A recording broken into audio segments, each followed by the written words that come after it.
आज जुक्त 3 नामलेखा मेधा तालिका सोमवार अर्थात आज जुक्त 3 अर्थात स्नातक नामलेखार प्रथम मेधा तालिका प्रकाश पाइब। एही तालिकार थिबा छात्र छात्री माने 23 तारिख रु 25 तारिख मध्य नाम लेखाइबे।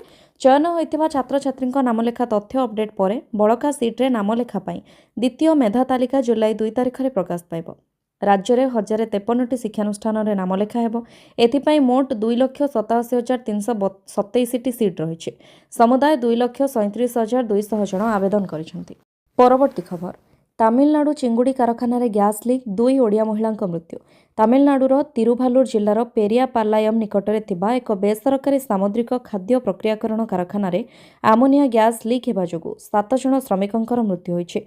मृतक मानक मध्यरे 2 जन ओडिया थिबा सूचना मिलिछे। मृतक माने हेले जुमणी जुआंग एवं मालती। 60 रु अधिक श्रमिक मानकर चिकित्सा जारी रही। तेबे गुरुतर आहत मानक मध्यरे केते जन ओडिया श्रमिक अछंती से नै जणा पड़िनी। स्थानीय प्रशासन गणमाध्यम को ही सूचना दैछे। विषाक्त गैस संस्पर्श में आसी शताधिक श्रमिक असुस्थ हो पड़ता बेले सेमानकु जरूरीकालीन चिकित्सा पई निकटस्थ विभिन्न हस्पिटाल रे भर्ती करा जायछि। परवर्ती खबर शेष मुहूर्त में सत्यपाठ दाखल जुग शेष जारी है एसओपी। अदालत रे समय सीमा मध्य सत्यपाठ दाखल पर राज्य सरकार बड़ पदक्षेप जारी है एसओपी। शेष मुहूर्त में फाइलिंग उपर रोक प्रति मासरे हेब सचिव स्तरीय समीक्षा। सुप्रीमकोर्ट ओडिशा हाईकोर्ट और विभिन्न ट्रिब्यूनाल रे सरकारी विभाग पक्षर समय मध्य सत्यपाठ और निर्देशनामा दाखल नहेबा जोगु बारंबार सरकार को ओडुआ परिस्थितिर सम्मुखीन हेबाकु पड़ुछि। अनेक मामलें अदालतों निर्देश पालन में विलंब एवं निर्धारित समय मध्य सत्यपाठ दाखल नहेबा फल संपृक्त सचिव और वरिष्ठ अधिकारी मानक व्यक्तिगत भाव अदालत में हाजर होगाक पड़ुछि। केतक क्षेत्र में अवमानना मामला आरंभ होगा सहित सरकारी संपत्ति जबत भली परिस्थिति सृष्टि होछि। एही कारणरू जवाब देहिबा बढ़ाइबा लक्ष्य रे एसओपी नुआ प्रणयन करा जायछि। परवर्ती खबर केन्दुझर रे हेला खरीफ कृषि कार्य समीक्षा। राज्य उपमुख्यमंत्री तथा कृषि और कृषक सशक्तिकरण शक्ति मंत्री श्री कनकवर्धन सिंहदेव रविवार केन्दुझर जिला गस्त करी विभिन्न कृषि कार्यक्रम एवं आगामी खरीफ 2026 ऋतु पई प्रस्तुतिर समीक्षा करिसेंति। उपमुख्यमंत्री स्थानीय अंचलर चाषी मानक सहित आलोचना करथिले। धान नर्सरी प्रस्तुति और रुआ कार्यर स्थिति अनुध्यान करथिले। एलिनो जनित अस्वाभाविक मौसुमी परिस्थितिर संभावना को दृष्टि रे रखी केउं सबु पदक्षेप ग्रहण करा जायछि से संपर्क में से चाषी मानक पचारि बुझिथिले। एथिसहित जिला प्रशासन और कृषि विभागर प्रस्तुतिर मध्य से समीक्षा करथिले। समीक्षा समय कृषि विभागर अधिकारी मानक जेकोसी परिस्थितिर मुकाबिला पई संपूर्ण प्रस्तुत रहिबाकू एवं जिला कृषि आपत्कालीन योजना को सठिक भाव कार्यकारी करने निर्देश देथिले। परवर्ती खबर जून 24 रे राज्यव्यापी सहरांचल जनसंपर्क अभियान। राज्य में बीजेपी सरकार 2 वर्षर शासनकाल पूर्ति उपलक्षे आसंता जून 24 रु गृह निर्माण और नगर उन्नयन विभाग पक्षरु एक राज्यव्यापी सहरांचल जनसंपर्क कार्यक्रम आरंभ कराजिबो। एही कार्यक्रम रे गत 2 वर्ष मध्य सहरांचल विकास निमंते राज्य और केंद्र सरकार नैथिबा पदक्षेप संपर्क में जनसाधारण को सचेतन कराजिबो। यह संपर्क अभियान नागरिक और सरकार मध्य भागीदारी को सुदृढ़ करने सहित विकसित ओडिशा 2036 एवं विकसित भारत 2047 परिकल्पना अनुଯାयी ओडिशार विकास यात्रा रे जनसाधारण मध्य मालिकाना भावना जागृत करने प्रस्तुत करा जायछि। परवर्ती खबर कुलियणा थाना सम्मुखें युवकों चरम निष्पत्ति। गछरे गामुछा लगाई झुली पड़ते। मयूरभंज जिला कुलियणा थाना सम्मुखें युवकों आत्महत्या। युवक जनक होउछंती कामता गाँवर शिवप्रसाद बारिक। शनिवार संध्यारे थाना आगरू झुलंता अवस्था उद्धार कर प्रथमे कुलियणा गोष्ठी स्वास्थ्य केन्द्र को अणाଯାଇଥିଲା। ପରେ बारिपदा पीआरएम मेडिकल कॉलेज को स्थानांतर करा ଯାଇଥିଲା। मात्र डाक्तर तांको मृत घोषणा करथिले। स्थानीय लोकों कहवा अनुसार से और तांको स्त्री थाना को आसीथिले। किछि समय पर से थानारू बाहरी थाना सम्मुखरे थिबा पुराना फॉरेस्ट ऑफिस पछपटे एक गछरे गामुछारे झुली पड़िथिले। मृत्युर कारण जनापड़िनी। तेबे एक बोलेरो चोरी घटना पाई से आत्महत्या करथिबा चर्चा होछि। किछि दिन तळे कुलियणा अंचलरू एक बोलेरो चोरी होइतिला। गाड़ीटी को खोजी पाइबारे पुलिस समर्थ होई नथिबा बेले से थाना रे धारणा देइथिले। तेबे हठात कोन पई एते बड़ पदक्षेप नेले ताहा जनापड़िनी। परवर्ती खबर हाईकोर्टर अवकाश शुणाणी रे किंतु नथिला छुट्टी। हाईकोर्टर ग्रीष्म अवकाश थिला किंतु यह अवकाश रे भी हाईकोर्ट रे मामला शुणाणी रे छुट्टी नथिला। साधारण लोकंक पई अदालतंक द्वार जे सबुबेले खोला ताहा अवकाशकालीन अदालत रे मामला समाधान रु प्रमाणित होइछे। ए समय जो अल्प केतोटी दिन अदालत बसी से विचारपति माने मामला समाधान करिबारे आगरे रहिछन्ते। एमितिकी गोटे गोटे दिन में जेतिकी मामला पंजीकरण होइछि से सबुर फैसला बाद विचारपति माने पुराणा मामलार समाधान मध्य करिछन्ते। पंजीकृत मामलारू एही समय भितर 1460टी मामलार समाधान होई पारिथिबा तथ्य मिलिछि। चलित ग्रीष्म अवकाश भितर मे 26 रु जून 19 तारिख मध्य 8टी अवकाशकालीन अदालत बसीथिला। एथिरे मोट 2900 83ଟି ମାମଲା ଶୁଣାଣି ପାଇଁ ପଞ୍ଜୀକୃତ ହୋଇଥିଲା।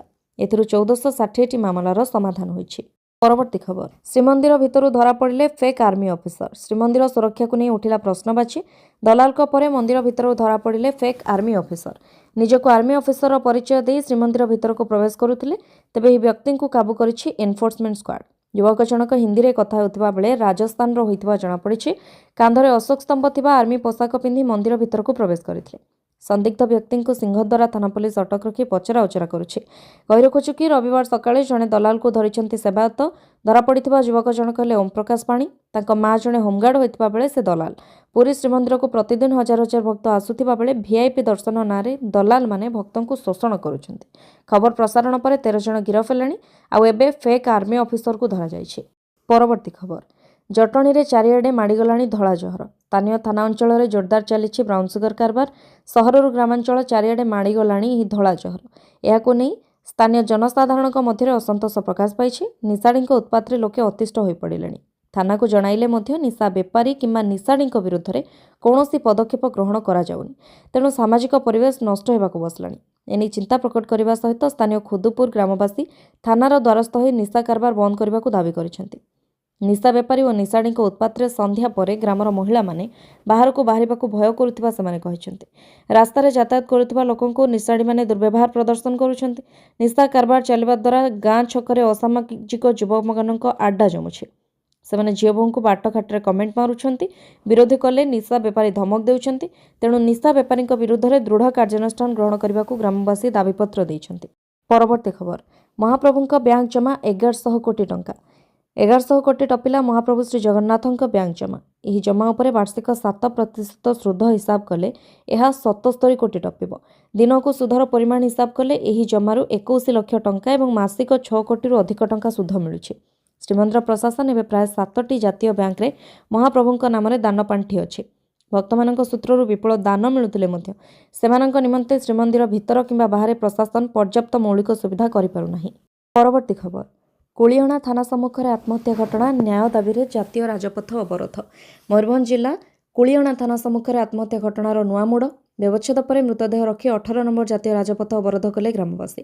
ତୁରନ୍ତ ଥାନା ଅଧିକାରୀଙ୍କୁ ନିଲମ୍ବିତ ଓ ଉଚିତ ନ୍ୟାୟ ଦାବିରେ ଜାତୀୟ ରାଜପଥ ଅବରୋଧ। ସ୍ଥାନୀୟ ନେତା, ଜନତା ଓ ପୋଲିସ ମଧ୍ୟରେ ଆଲୋଚନା ଜାରି ରହିଛି। ଘଟଣାସ୍ଥଳରେ ଶୋକାକୁଳ ପରିସ୍ଥିତି ସୃଷ୍ଟି ହୋଇଛି। ଘଟଣାସ୍ଥଳରେ ମୟୂରଭଞ୍ଜ ସାଂସଦ ନବଚରଣ ମାଝୀ ପହଞ୍ଚି ପରିବାର ସହିତ ଭେଟିଛନ୍ତି। ପୋଲିସ ପକ୍ଷରୁ ଯେ ଅବହେଳା ହୋଇଛି ସେ କଥା ମଧ୍ୟ ମାନିଛନ୍ତି ସାଂସଦ।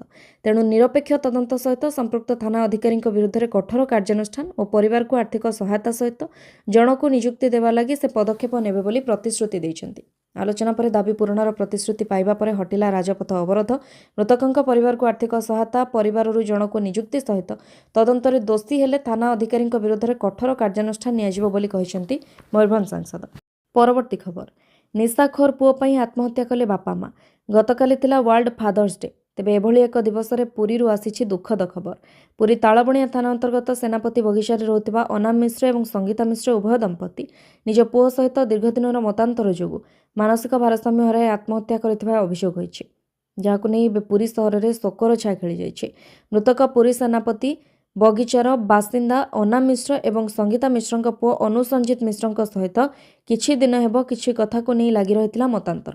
ପୁଅ ଅନୁସଞ୍ଜିତ ମିଶ୍ର ଘରକୁ ବାରମ୍ବାର ନିଶା ସେବନ କରି ଆସୁଥିବାରୁ ଏହାକୁ ବିରୋଧ କରୁଥିଲେ ତାଙ୍କ ବାପା ଅନାମ ମିଶ୍ର ଏବଂ ମା ସଙ୍ଗୀତା ମିଶ୍ର। ତେବେ ପୁଅର ଦୁର୍ବ୍ୟବହାର ଅସହ୍ୟ ହେବା ଯୋଗୁଁ ଉଭୟ ଦମ୍ପତି ଆତ୍ମହତ୍ୟା କରିଥିବା ଅଭିଯୋଗ ହୋଇଛି। ଏହି ଘଟଣା ଏବେ ପୁରୀ ସହରରେ ଶୋକର ଛାୟା ଖେଳାଇ ଦେଇଥିବା ବେଳେ ବାପା ମାଙ୍କ ପ୍ରତି ପୁଅର ଏଭଳି ଆଚରଣକୁ ସାଧାରଣରେ କଡ଼ା ନିନ୍ଦା କରାଯାଇଛି। ପରବର୍ତ୍ତୀ ଖବର, ଶ୍ରୀମନ୍ଦିର ନିକଟରୁ ଧରାପଡ଼ିଲା ଦଲାଲ ଆଉ କହିଲା ମୋ ମା ପୋଲିସ ଚାକିରିଆ। ମା ହୋମଗାର୍ଡ, ପୁଅ ଦଲାଲ। ଶ୍ରୀମନ୍ଦିର ନିକଟରେ ଦଲାଲ ପୁଅର ଏଭଳି ଦଲାଲି କାରନାମାକୁ ଧରିଛନ୍ତି ସେବାୟତ। ସେବାୟତଙ୍କ ହାତରେ ଦଲାଲ ଜଣକ ଧରାପଡ଼ିବା ପରେ ସବୁ ସତ ବଖାଣିଛି। ସେବକଙ୍କ ହାତରେ ଧରାପଡ଼ିଥିବା ଏହି ଦଲାଲ ଜଣକ ନିଜ ନାମ ଓମପ୍ରକାଶ ପାଣି ବୋଲି କହିଛି। କେବଳ ସେତିକି ନୁହେଁ, ତାଙ୍କ ମା ପୋଲିସ ଚାକିରି କରିଛନ୍ତି ବୋଲି ଦଲାଲ ଜଣକ କହୁଛି। ପୁରୀ ଶ୍ରୀମନ୍ଦିରକୁ ପ୍ରତିଦିନ ହଜାର ହଜାର ଭକ୍ତ ଆସୁଥିବା ବେଳେ ଭିଆଇପି ଦର୍ଶନ ନାଁରେ ଦଲାଲମାନେ ଭକ୍ତଙ୍କୁ ଶୋଷଣ କରୁଛନ୍ତି। ଏନେଇ ଖବର ପ୍ରସାରଣ ପରେ ଆକ୍ସନ ମୋଡକୁ ଆସିଥିଲା ପୋଲିସ। ଗତ 7 ଦିନ ମଧ୍ୟରେ ପୋଲିସ 13 ଜଣ ଦଲାଲକୁ ଗିରଫ କରି କୋର୍ଟ ଚାଲାଣ କରିଛି। ତଥାପି ଦଲାଲଙ୍କ ମଧ୍ୟରେ ପୋଲିସ ପ୍ରତି ଡର ଭୟ ରହୁନାହିଁ। ଶ୍ରୀମନ୍ଦିରଠାରେ ମାଳମାଳ ଦଲାଲ ପୋଲିସକୁ ଚ୍ୟାଲେଞ୍ଜ କରି ଏବେ ବି ଦଲାଲି କରୁଛନ୍ତି। ଏଣୁ ପୁରୀ ପୋଲିସ ସମସ୍ତ ଦଲାଲମାନଙ୍କୁ ଗିରଫ କରି କଡ଼ା କାର୍ଯ୍ୟାନୁଷ୍ଠାନ ଗ୍ରହଣ କରିବାର ଆବଶ୍ୟକତା ରହିଛି।